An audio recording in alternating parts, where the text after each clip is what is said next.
In God's creation, after He creates the sky and the ground, the first living creatures that He chose to give life things are the animals in the ocean. So today I want to introduce a species which play a dominant role in the ocean, which is orcas, the killer whale. And nowadays, there are two ways for us to see a real killer whales in our life, and one is through the show performed in the SeaWorld, and one is in the wild. So what are the difference between those two different routes, and what is the meaning for the killer whale, and what is the lesson we need to learn for us as a human? To begin with, the SeaWorld. Keepers is the group of people which build the most close relationship with the killer whales.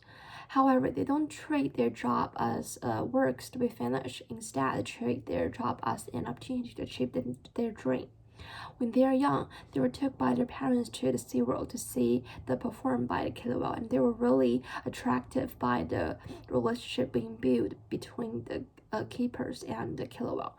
So when they grew up, they chose to work at there to have a different experience in their life. They want to be friend with killer whale.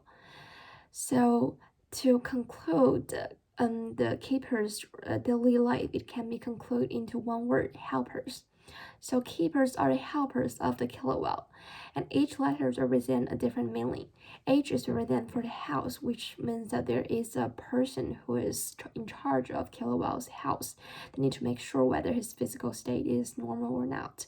And E is represented for the exercise. As we all know, killer whale is a really huge creature, so it is really necessary for it to swim like the 13 kilometers per day. However, it is impossible for killer whales to swim its 13 kilometers because it is being trapped in a really small area for them. And L is represented for the learn, because the killer whales live in the zero, so they need to learn some certain skills to perform with the keepers to perform the show for the audience.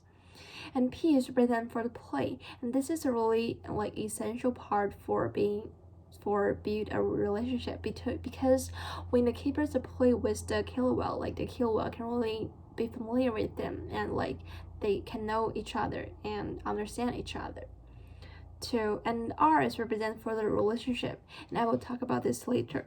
And S is represented for the show, there will be 2 shows per day. And now we come back to the relationship.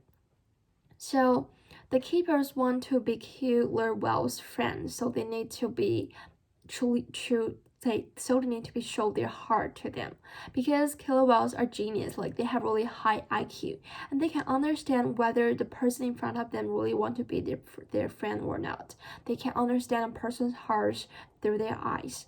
So when they know, when they find out that the person in front of them really want to be friend of them, they will open their heart and really to play with them, to build a relationship. And then the killer whale will learn to be familiar with the certain keepers, their body shape, their smell, and their footstep sound, and their voice sound, and something like that can be represent a keeper's characteristic. So although killer whales don't know how to talk, but there are so many ways other than the talk to build that can be used to build a relationship. They can learn to understand each other by their movement, by their eyesight or something like that. So after having these experiences, the keepers really they treat the killer whales as a really essential friend in their whole life. However, not everything have a good result, because there are 2 situations for nowadays killer whales in the SeaWorld. Some of the SeaWorlds are just captured from the whale, so they know they are being captured, they don't live in their original life. And some killer whales are just born in the SeaWorld, so they don't know how the wild looks like what their natures really are, so they don't really care, and it is really doesn't matter for their mental health. So in 2010, killer whales in the first situation named Telecom, which is just captured from the wild, it has a really serious mental health. So it kills its keeper. And this tragedy arises society's attention and care to really reconsider our relationship with the wild animals. So the telecom's behavior is his mental health because he's in a really serious depression, so that he can't bear his current situations anymore. Like they're too large to be kept in the captivity.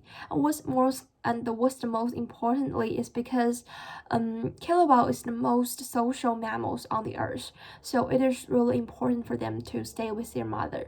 Like for a normal wild killer whale, like it will like spend its whole life to be with his mother. So when Telecom is captured from his mother, like his mental health went round at that moment.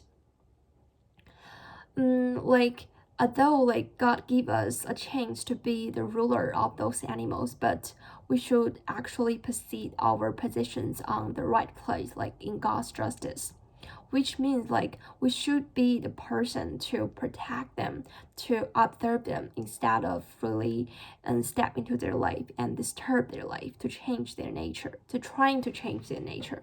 We shouldn't be that kind of person. We should, if we want to show our love, like we can observe them on the boat instead of really step into their life and to change their life. Yeah, that is the point I want to mention. Like we should respect their nature. We should respect their original lifestyle. Yeah, so I think we should like set free those wild killer whales back to their home. Yeah, that is my presentation. Thank you.